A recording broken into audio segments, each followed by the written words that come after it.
Have you ever found yourself scrolling through your phone, checking your news feeds or your social media feeds, and an ad pops up for some sort of woodworking tool or product? And most of the time it's probably junk, but every now and then you see one that is enticing, that actually looks pretty good, and something that you might potentially buy. But then when you do a little bit of research, you investigate, you find out that sometimes the product isn't available in your country, or moreover, the product in question is ridiculously expensive. And that's exactly what happened to me recently when I saw this ad.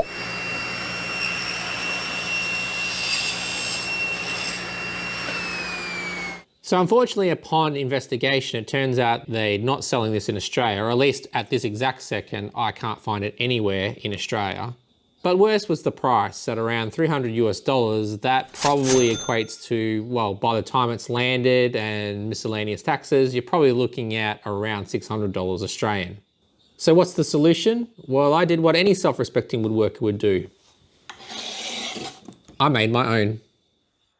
So, introducing the Barber's Paddock Joinery Sled.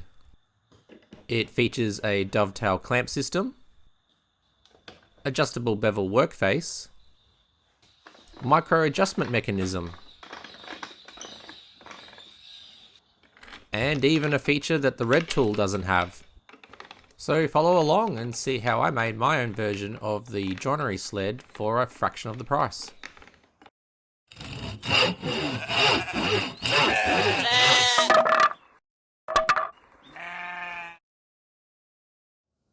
Right, before we delve into the build video, I just want to highlight something that's important before we begin.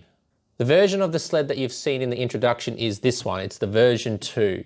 But the version that you'll see me build in the video is this one, I call it the version 1. Now the way that these two sleds are built are exactly identical, there is no differentiation between the two. However, there are slight differences between the version 1 and version 2 from a design perspective. And I'm going to cover what I changed in the version 2 versus the version 1 that you see me build here towards the end of the video. So if you're perhaps interested in building your own, I am going to make plans available for the version 2, but just please note that the video is going to show me building the version 1. Okay, with that out of the way, let's move on to the build video. Now the great thing about this jig is that it really doesn't require a lot of materials. I'm going to build this with just scraps that I have lying around the shop, and I'm starting with the base using up a bit of form ply scrap I found in my wood storage cart. Now it's really important for accuracy that we get this base as square as possible. There are minor grooves you'll need to cut into this, and if it's not square, your jig won't be accurate, so take the time to get this part right.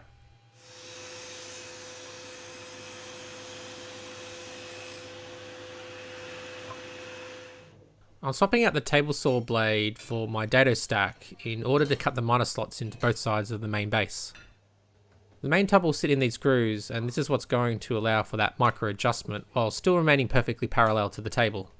Again, it's important that these are perfectly straight and square to the base. It's not overly important on the width as long as they are straight. Now if you don't have a dado stack, you can just as well achieve this with a router, or perhaps using multiple passes on your table saw with something like a flat top saw blade.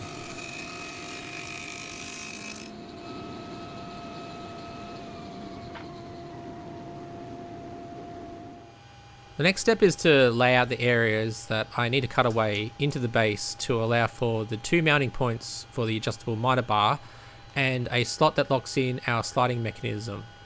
I also need to cut out a rebate or recess that's going to allow for room for the micro adjustment mechanism. I just want to also give a heads up that there are a few changes that I end up making in the final plans that I'm releasing that will differ slightly to what you're seeing me lay out here.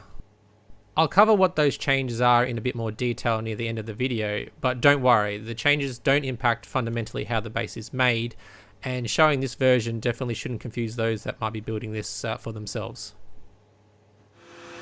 Now before I move on to remove those sections I've only just marked out, I'm going to trim a section off the base. This is for this supporting bar, and it's much easier to cut it out after I've added the grooves than trying to do this retrospectively and line up the two parts later on. So keep that in mind in terms of your process flow if you're following along and building this yourself. I'm going to route out the necessary sections using a technique that you've probably seen me use many times on the channel. The laser is a really great tool for creating router templates, and I've done this so many times for other projects that I've posted here on the channel. I'll include the template laser files in the plans. However, if you don't have one, you can of course use something else like a jigsaw to cut out these sections. However, we'll be using the tried and tested template technique, so next I need to create some space for our router bit, and I do that on the drill press and also on the bandsaw.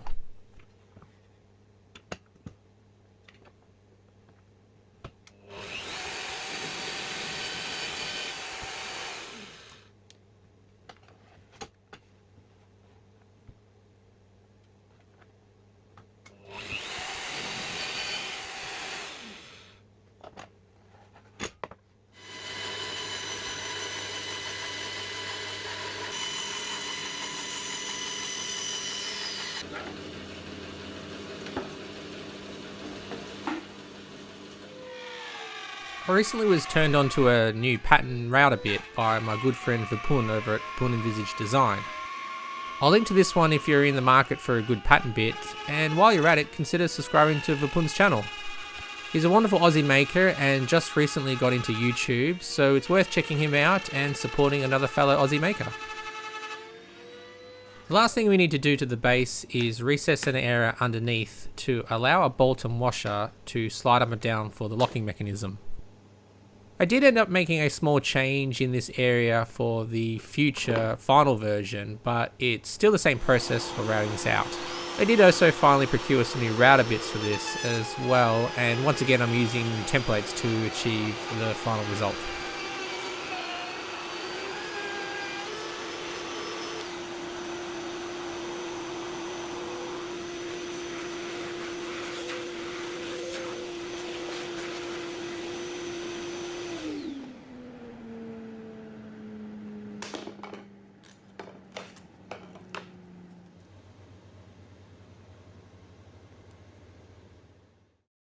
The base is now basically complete, so I'm moving on to this section, which is the left and right upper base that sits on the sliding mechanism, and it also controls our tilt or bevel angle. Now the construction of this is going to occur on the laser, and each part is made up of 3 sections of 6mm MDF, which will be glued together to get the thickness that we need. Now of course you don't have to do this on a laser. I'm going to include template files that will allow you to print out a paper template that you can then use and cut out with whatever method you want on a single piece of form ply or even plywood. Now you might wonder why I don't just cut each of these parts using a single 18mm piece of MDF or form ply, and well, it's because many lasers, including mine, do tend to struggle to cut MDF that thick, and more importantly do it accurately. I find the sweet spot for mine at least is around 6mm, cutting in 2 passes, and that leaves a very clean, accurate cut. A healthy amount of CA glue, and I can stack these onto each other until I have all 4 parts. They don't take long to dry, and a quick sand to get rid of any residue or marks left over from the laser, and these have come up really nice. Alright, so we can now see how this is going to slightly come together. So we've got our base now, we've got our notches, everything's come together really nicely. Off camera I've cut this cross piece, so this is just the cross piece that's going to support our guide rails in here. So this is what's going to allow the main part to slide forward and backward. And we've got our laser cut side pieces, so we've got our left hand side and our right hand side. So start to get an idea of how this is going to look. So these will join to this main piece, okay, and then there'll be rails that join to this that'll allow that sliding mechanism. These are then attached to the side here, and this is where it'll pivot. So this is the pivot pin here, or pivot point. And as you can see, if we come over this side, we've got that gap, and that pin here will move inside here. So we're nearly close to adding some hardware, but right now we'll need to pin these 2 together. We need to make sure that this is very perpendicular, very straight, right angles here. In fact, the whole thing really does rely to get that dial in accuracy to make sure that everything's square. So that's the next thing. So we'll set this in motion. So this will need to be connected here. That's the next thing to do. It's important that when we attach these two side pieces that they form perfect right angles, otherwise it will impact our accuracy when using the jig. I'm again using my pattern plywood form to help align everything. I'm going to use some CA glue for a temp bond, and then I'll drive some screws in to lock it all together.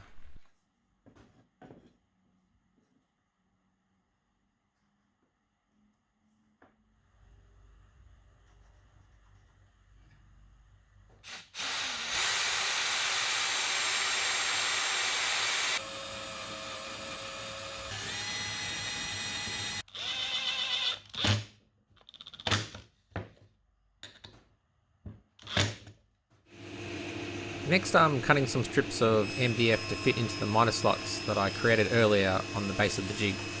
These will be mounted to our upper mechanism and allow for that micro adjustment sliding mechanism. The MDF I'm actually using has a laminate side, which I have left over from another project. While it's not necessary, it might help in making these slide a bit more smoothly. It's just a case of making small adjustments to the fence and crimping up on that perfect fit, because we want to avoid any play.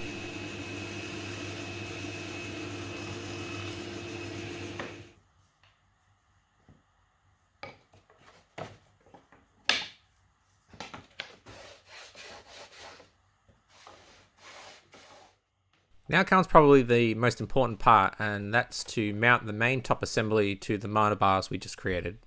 This needs to be perfectly square and parallel, otherwise we won't be square to the blade or the table saw's mitre slot, so it's really important to take your time here.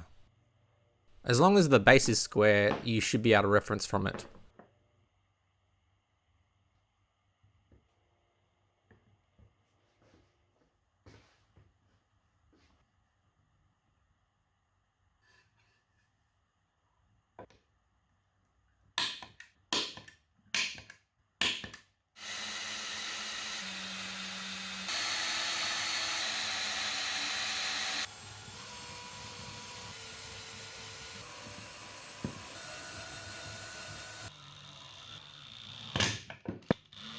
This came out great, we have no play and it slides really easily. The form ply surface really does help in this area, and I've deliberately left the runners long as we'll trim those later to size as required. Next we need to drill out a hole to accept a bolt that will be used to tighten and loosen our sliding mechanism.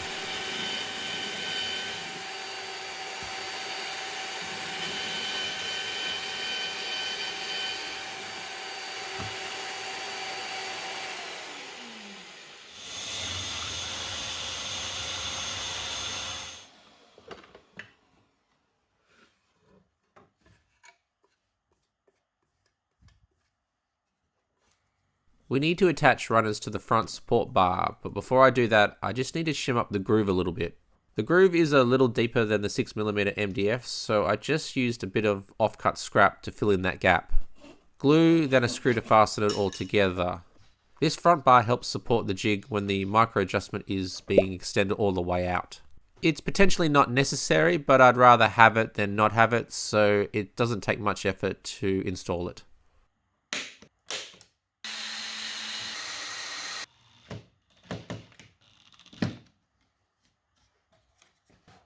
And of course a quick test to make sure everything's still running nice and smooth. The two ends can now be flush cut to the base. I'm going to leave the other side long for now, and we'll cut it once it's all assembled and final length can be assessed. Since this is still sort of a prototype, I'm going to leave it long just in case. Okay, it's worth taking a moment to discuss a change I'm going to make, or the first change that deviates away from the plans that I had originally created. So obviously these changes that I'm going to make are going to be updated in the plans that I make available, but it's worth covering what I'm doing here and talking a little bit about the micro adjustment mechanism that I've developed for this. The solution for the micro adjustment mechanism is very, very simple. So it just hinges around a standard M8 bolt, and it has this 3D printed housing that I've made that helps secure the bolts. So it's inserted into the back here, and this is then attached to the back of the 10-inch jig mechanism. Now the idea is very simple. We're going to use this housing that, again, I've 3D printed, and again, you don't have to 3D print it. It could easily be made out of wood. I will have the templates for making these cogs if you want to make them out of wood. Obviously, it's a lot easier to do it out of, well, it's easier to 3D print them like I have here. But of course, if you want to make them out of wood, by all means, you can do that as well. So the mechanism here is very simple. We have this small cog, which has an M8 nut inserted inside it. So when you're 3D printing, you have the ability to pause the print during layers. And as it builds up layers, you can then insert objects into it, like a nut or a bolt or whatever it is that you might be doing. And then it can continue the rest of the print. So that particular nut, if I can just focus on that for a sec, there we go, is embedded inside the print. So the idea is that that will go onto the bolt here, and that within this housing, this larger cog will help turn this smaller cog, which will go inside there. This will then sit within this gap that we have at the back here, and this will allow us to make micro adjustments. So as we wind the top cog in and out, this will move this sliding component in and out. Now, the bit that we need to change here is regarding the overall width of the jig. When I initially developed this, I didn't know how long a bolt I was going to have and how much movement I was going to be able to get with that bolt. But it's become very obvious that if I have this mechanism sitting all the way back here, we're just not going to have enough range of motion to really make significant micro adjustments. So we basically need to move this much more forward. So somewhere probably closer to about here. So we do need to probably cut a good inch and a half off the back of the jig, and then move or reroute this groove forward. So then we've got a little bit more room, and that should allow plenty of room for this bolt to then travel about 80 millimeters, I think is what we're going to want to do. So 80 millimeters, about 3 or 4 inches there, so that we can get quite a big deal of micro adjustment. So that's my mechanism that I'm implementing for this. I'm going to go ahead and cut this down, and then we'll put this in, and then we'll demonstrate how that mechanism is going to work in a bit more detail.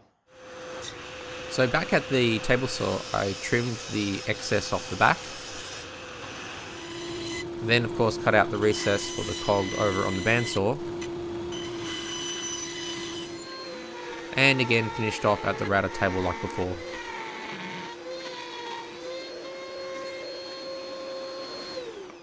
With that adjustment made, we can now begin installing our hardware. The M8 bolt goes through the housing that we 3D printed, and then I'll fix it to the edge of the top base using a bit of double-sided tape, and then fix permanently with a couple of screws.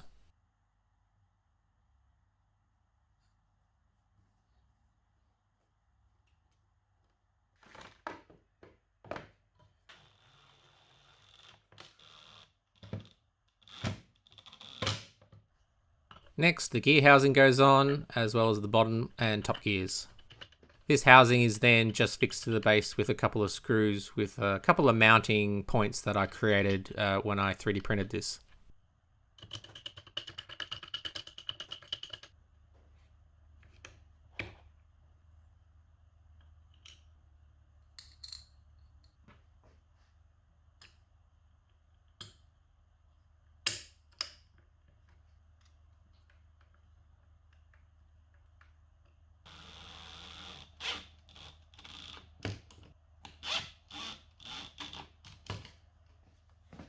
Next, I'm installing the locking bolt, which has its own special housing, which again I designed and 3D printed. All this does is stop the bolt from rotating underneath and allow for easy movement.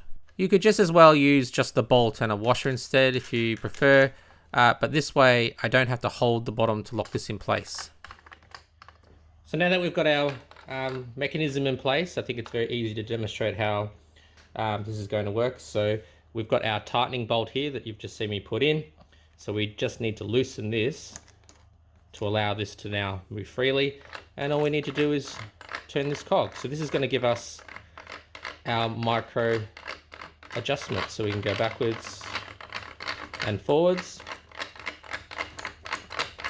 And this is going to slide on that adapter that you saw me put in. And then obviously once we've locked in a particular measurement, we can then tighten it down, and that'll stop it from being able to move again. So that's how a micro adjustment is going to work. It's a simple system, but obviously some of these mechanics are a little bit more complex in terms of construction. So these are 3D printed. I'll say it again, yeah, these will be available to download if you want to print it, but you could easily make these out of a different material. They don't have to be made out of or 3D printed. They could easily be wood or something else. Or you could use some other mechanism altogether, or use nothing at all and just rely on moving it manually. This next feature I'm really proud of because it's such a simple idea, and yet I think this will make this jig even more useful and even more accurate. So one night while I was sitting at my computer, I was staring at my digital calipers that were laying on my desk when the idea suddenly hit me. What if I can make a housing to attach them to my jig? So after an evening of CAD modeling, I had this little housing that fits my quite common profile calipers. I attached one end of the housing to the sliding base, and then one to the main base, and then voila, a simple but effective DRO for our joinery sled. The calipers simply click into the clips, and then I can zero them out, and then make the necessary micro adjustments to within a thousandth of a millimeter. You don't get that on a woodpecker. Fancy measuring is all well and good, but it's all pointless if we have nothing to mount our workpieces to. So next on our list is to make the main face. The material of choice is once again form ply, and we begin with a basic rectangle. I'm going to cut some grooves into this using a dovetail router bit. This is going to allow us to mount clamps, other accessories, anything we really want to the face to help secure our work or create even more adapters. I'm attempting to do this using an adapter that I designed and made for my Bosch track guide. It's a simple adapter that clips into my router base, which then clips into the track and allows me to route in a straight line. That is, of course, in theory. The reality of this is something that we're about to find out is a little bit different. Things started well enough at the beginning of the cut. I routed out a small section, and then I paused to clean out some of the sawdust and reposition my clamps. But as I proceeded again, I encountered what felt like a lot of resistance from the router and the bit. Initially I thought maybe some sawdust was caught and wasn't able to be cleared, so I was stopping constantly to vacuum it out, but that wasn't the problem.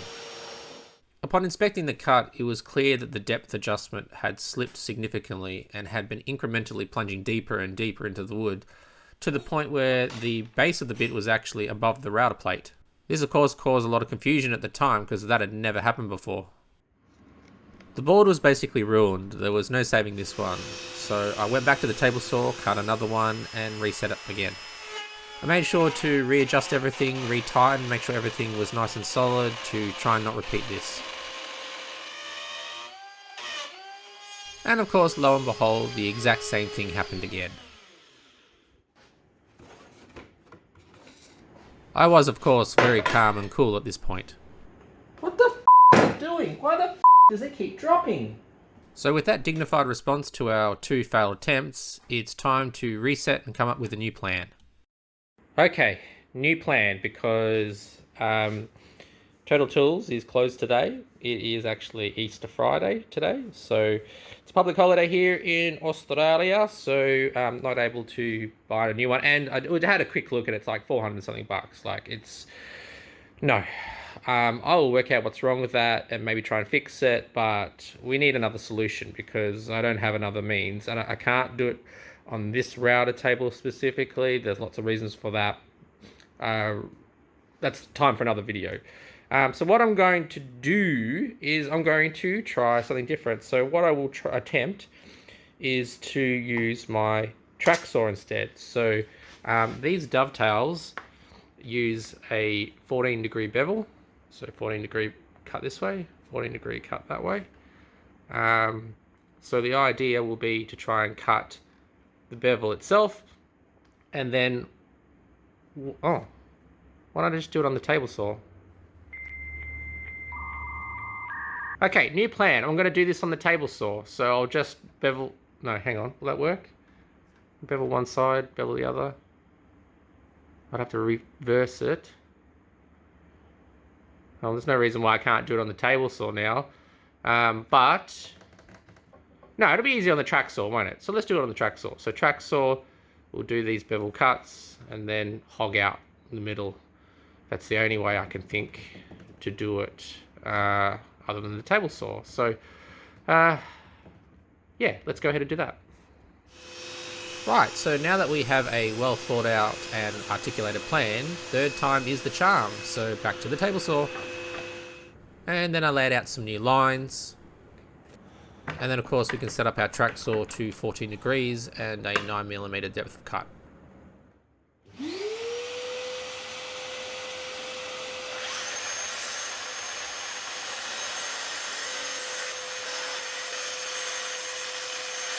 And then over at the table saw, using a flat top tooth blade, I hogged out the middle.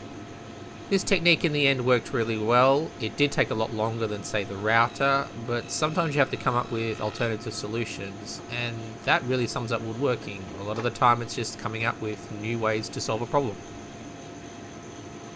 And finally, at long last, we had our dovetail clamping slots cut. Now it's finally time to mount this to the frame. After squaring off each side, I used super glue to create a temp bond so that I can then later add some screws to it. In hindsight, I shouldn't have done it this way. What I should have done is use some double-sided tape to secure it and then apply screws. This would mean I'd be able to swap this or replace it later on if necessary, so if you're following along, consider doing it that way instead.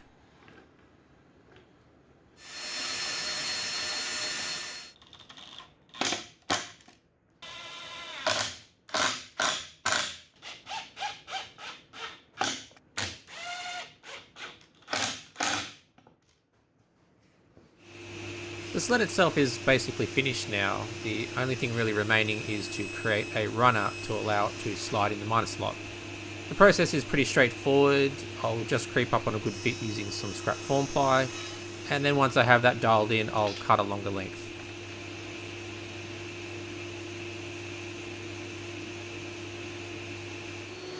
The form ply itself is too high. It needs to be able to fit below the surface of the table saw, so I'll reduce its thickness down on the planer. Now it's okay to plane form ply, you just have to take very, very shallow passes and be mindful and take note of when the grain direction changes and the different layers. And lastly, to attach our mitre bar to our sled, I drilled a couple of holes that will accept a hex head bolt that can then accept a star knob. The wide slot in the base will allow for major adjustment and alignment to the blade, which should accommodate most table saws.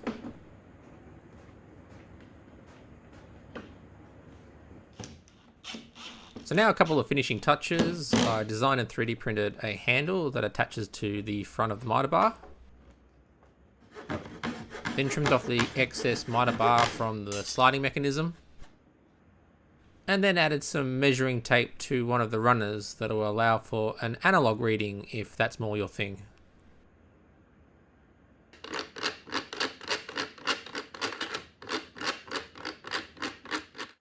The final accessory is to install the front fence. This is simply a piece of form ply that has a slot cut out in the middle. And then to attach to the fence, I've 3D printed these small adapters that accept a M5 bolt. A couple of washers and some star knobs then secure it to the fence. The beauty of this design is that it's fully adjustable. We can create all sorts of angles as well as lower and raise the fence to suit our needs.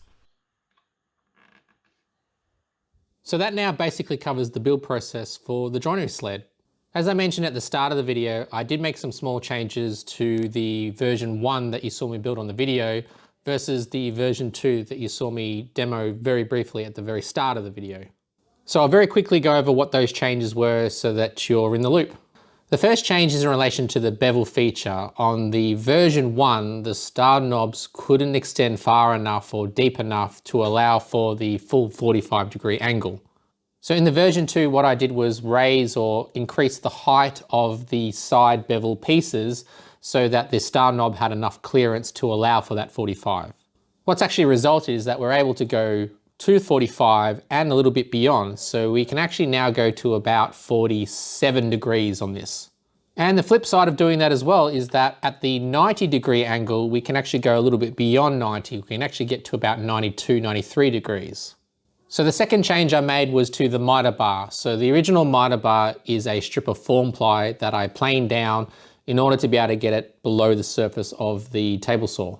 Now, if we were gluing this to the bottom of the sled, then using a bit of form ply or even a bit of plywood would have been perfectly fine and perfectly acceptable. But because I wanted this to be adjustable and we only are mounting or securing it at these two locations, we actually find that there's a lot of flex in the mitre bar, which is obviously not ideal. So the simple solution is that I switched it out for a metal mitre bar, so specifically this one. Now, I got this for about 35 Australian dollars online. It's a relatively inexpensive purchase, but it's well worthwhile. It's obviously fully adjustable, it has plenty of mounting points, and it's just a better solution for this type of application. So if you are going to build one, I strongly suggest that you either invest in something like this, which is, like I said, relatively inexpensive, or at least make your mitre bar out of some sort of hardwood. Now, the last changes I made are relatively cosmetic. So we did decrease the width of the sled to make it not as wide. So we did take a little bit off once again to make it a little bit less wide. And I did design and 3D print a new handle to suit this particular metal mitre bar. So that's the change that I did from the original handle that you saw in the video. So other than those small changes, there really isn't a lot of difference between the version 1 and version 2.